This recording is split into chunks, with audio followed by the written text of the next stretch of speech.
नमस्कार दोस्तों, आप सभी को जय श्री राम।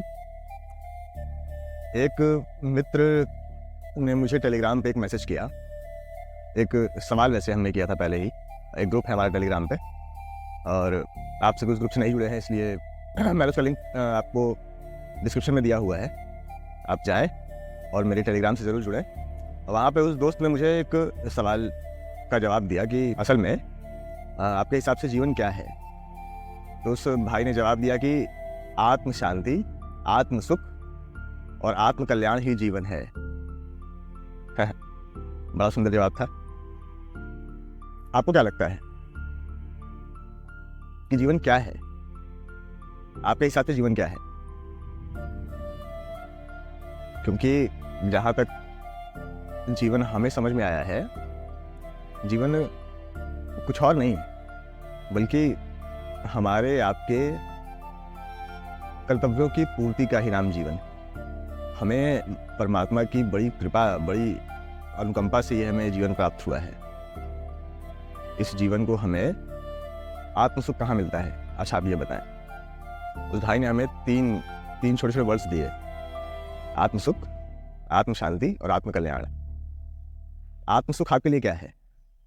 आत्म सुख की प्राप्ति कब हुई आपको? किस कर्म को करने के बाद आपको आंतरिक सुख प्राप्त हुआ, भीतर से सुख प्राप्त हुआ? इस पर विचार करें और कमेंट में जरूर लिख के बताएं कि आत्म सुख आपके लिए क्या है। आप आत्म सुख को किस दृष्टि से देखते हैं? आपके लिए जो है आत्म सुख आपको कब प्राप्त हुआ? आत्म सुख आपको अपने जीवन में असल बार कब प्राप्त हुआ था? इस पर विचार करें और कमेंट में जरूर बताएं हमें। आत्म सुख मुझे कब प्राप्त हुआ अगर मैं उस पर बात करूं, या आत्म सुख क्या है अगर मैं इस पर बात करूं, तो जब से माँ की सेवा हो रही है जीवन में, एकदम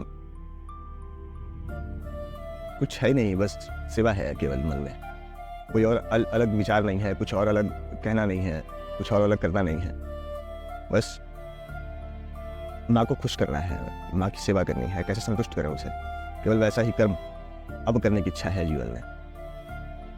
और बचे हुए समय पर अपने गुरुदेव के मंत्रों का जप होता है, ध्यान, साधना, सत्संग, यही सब जीवन के हमारे वैसे तो पहलू हैं। दूसरा अन्य कोई पहलू नहीं है हमारा।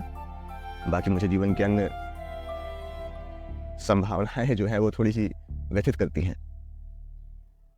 तो मन जितना अधिक लगा रहे भगवान में, जितना अधिक लगा रहे भक्ति में, जितना अधिक लगा रहे सत्संग में, जितना अधिक माँ की सेवा में लगा रहे, हमको लगता है कि जीवन की वही सार्थकता है, जीवन की वही पूर्णता है हमारे लिए।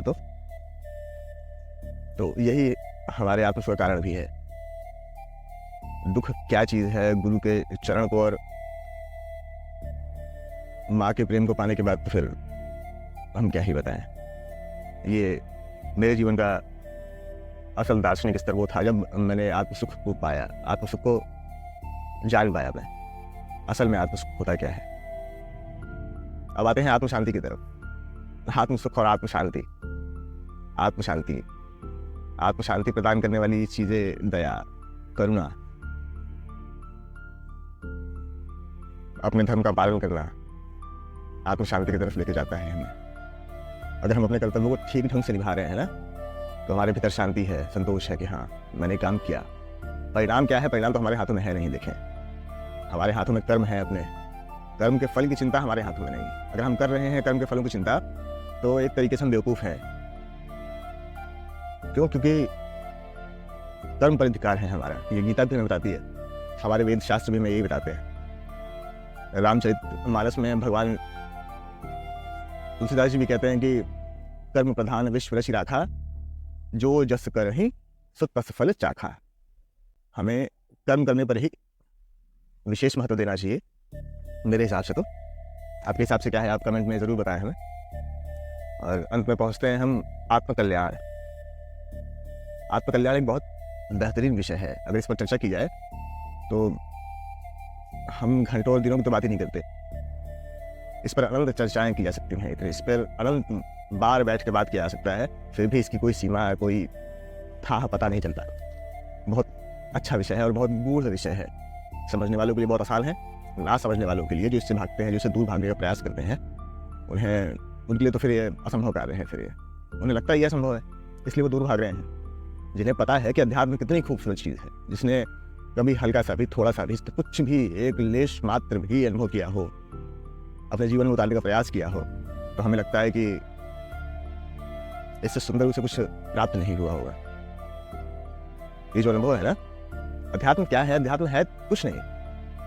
अध्यात्म तो ऐसी कोई वस्तु भी नहीं है जिसे हमें प्राप्त करना हो।